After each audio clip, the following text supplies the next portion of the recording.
Hey there guys, welcome back. I'm going to show you guys how I carve foam pumpkins. We've been doing this every year for about 6 or 7 years. And I'm going to show you the process where you can take pretty much any image that you like and create it on a foam pumpkin. It takes kind of medium artistic skills, but I think with a little practice you'll be surprised at what you can do. So here's my process. Take a look. So the first thing we do, since we're going to be doing a Stranger Things Demogorgon pumpkin, is to find a picture that we like. So I just found this one on Google, and what I'm going to do is print it out and try to make it the right size to fit on the pumpkin. Alright, so now we've got our printed page. The next thing we're going to do is cut around it a little bit and then kind of look for the details to transfer this onto the pumpkin, and I use a unique technique with a thumbtack. You'll see that here in a little while. The next thing we're going to do is transfer the printout to the pumpkin using a thumbtack. We've got our our picture here. We printed off something from the internet, and we've got our foam pumpkin. So I'll show you how this works. So the next thing we do, we turn the pumpkin, try to find the flat side of it. Usually with these foam pumpkins, you're going to have one side, there it is, that looks a lot flatter than the others.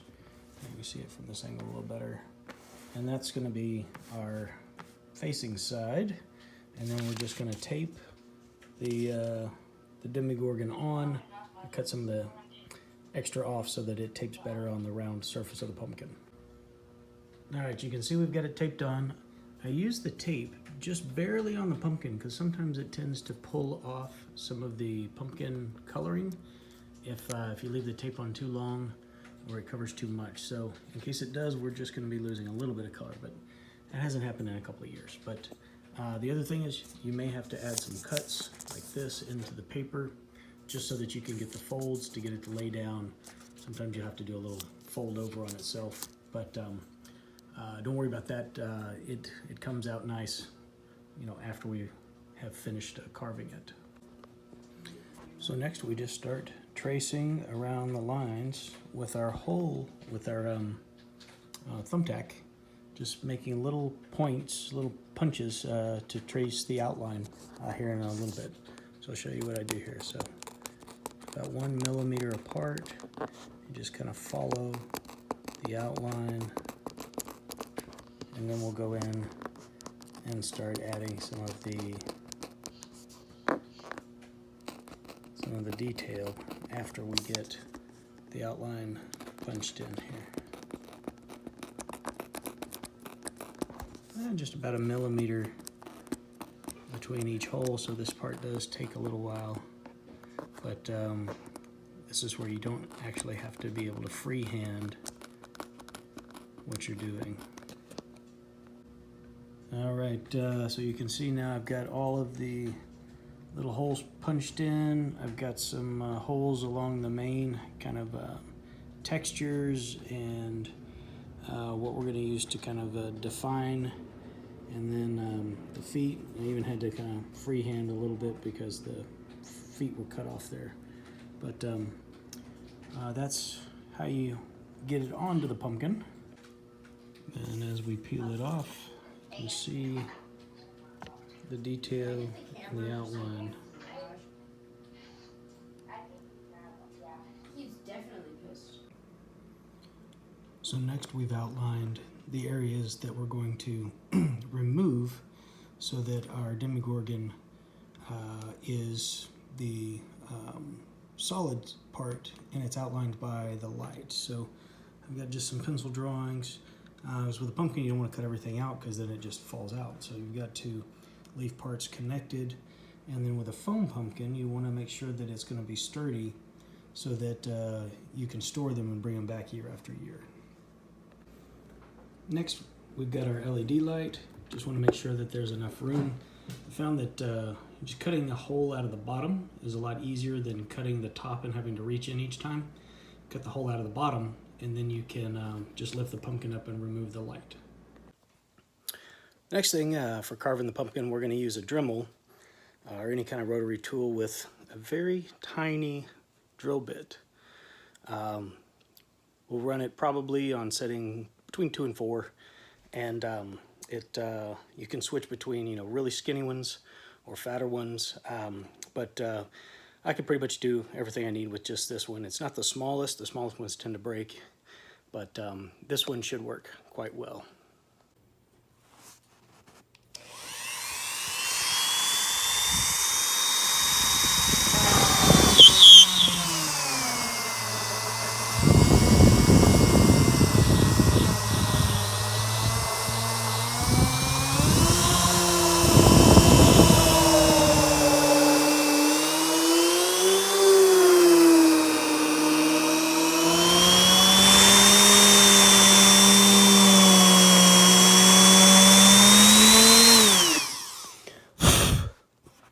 See, just like that.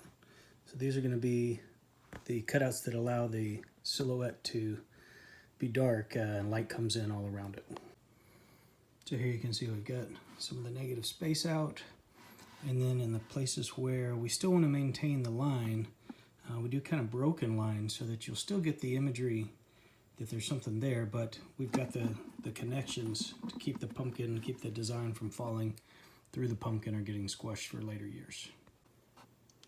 You see I've got most of the negative major space removed, and now we're going to come in and try to start adding in some of the detail that you see there. The dots, a little dust everywhere.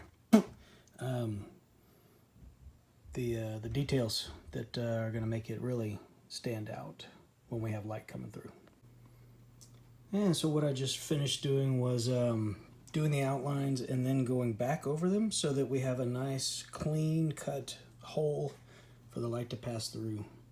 And let's put a light in and see what it looks like. Almost forgot one very important component, and that's to come back in with like some kind of small razor knife and clean up the edges. So the drill leaves all of this like kind of fuzzy curly cues, and then you just kind of come in here and scrape it off, and it makes your lines a lot more defined. So you just come in and get all the little burrs off,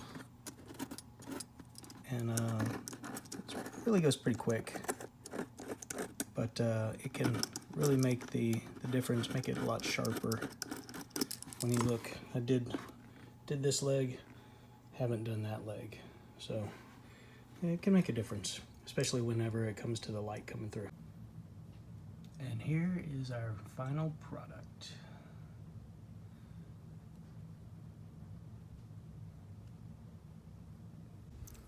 If you found this video helpful, go ahead and drop me a like, or better yet, a subscription, and you can pick up more content, just random stuff that takes place here at Tad Boyd.